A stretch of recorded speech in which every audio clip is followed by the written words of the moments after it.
श्रीराम समर्थ. भगवंताची स्मृती आणि कर्तव्याची जागृती. प्रत्येक मनुष्य बोलताना मी आणि माझे अशा भाषेत बोलत असतो. म्हणजे प्रत्येक व्यक्तीला या दोन्ही बाबतीत काही कर्तव्य असतात. माझे या शब्दात शरीर आणि तत्संबंधी सर्व गोष्टी येतात. आयुष्यात मीचे कर्तव्य परमेश्वर प्राप्ती हे आहे आणि देहाचे कर्तव्य देहाशी संबंधित असलेल्या प्रत्येक व्यक्तीबद्दलचे असते. देहाच्या कर्तव्यात धर्म, शास्त्र आणि नीती यांना धरून संबंधित व्यक्तीशी करण्याच्या आचरणाचा समावेश होतो. म्हणजेच ज्याच्याशी जसा आपला संबंध असेल त्याप्रमाणे त्याच्या बाबतीत आपले कर्तव्य चोख पार पाडणे.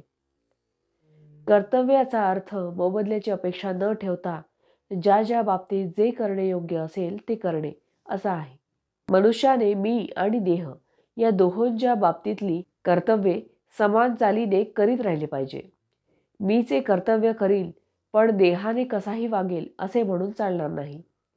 याचे कारण असे आहे की समजा एखादा मनुष्य नोकरी करत आहे. तो ती नोकरी कशाकरता करतो याचा विचार केला तर असे दिसते की ती नोकरी करायला दुसरे कोणी नव्हते म्हणून तो ती नोकरी करीत नसतो, तर त्या नोकरीतून मिळणारा पैसा कुटुंब रक्षणाकरिता उपयोगी पडेल म्हणून तो ती नोकरी करीत असतो. समजा त्याने नोकरी केली पण मिळणारा पैसा घरात दिला नाही तर त्या नोकरीचा काही उपयोग नाही.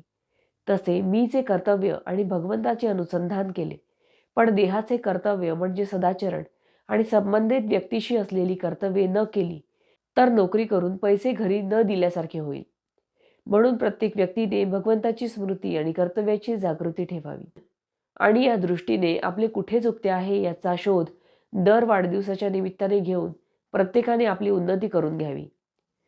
जेवताना भोवती उदबत्तीचा सुंदर वास आणि तोंडात गोड घास जसा असावा त्याप्रमाणे आपण बाहेर गोड बोलावे आणि आत भगवंताचे गोड नाम घ्यावे. म्हणजेच आपण आत बाहेर गोड असावे. ज्याप्रमाणे एखादा गवई पुष्कळ ताना मारतो पण शेवटी समेवर येतो, त्याचप्रमाणे भगवंताजवळ लक्ष ठेवून मग आपण काहीही केले तरी हरकत नाही. समेला विसरून मात्र उपयोग नाही. इथे तबला वाजवणारा भगवंतच आहे म्हणून त्याचा ठेका बरोबर चालतो. ठेक्याप्रमाणे म्हणजे भगवंताच्या ठेक्याला अनुसरून म्हणजेच त्याच्या स्मरणात जो गवई गाईल तो बरोबर मार्गावर राहील आणि शेवटी समेवर येईल. भावार्थ, फळाची अपेक्षा सोडून कर्म करणे याचे नाव कर्तव्य होय.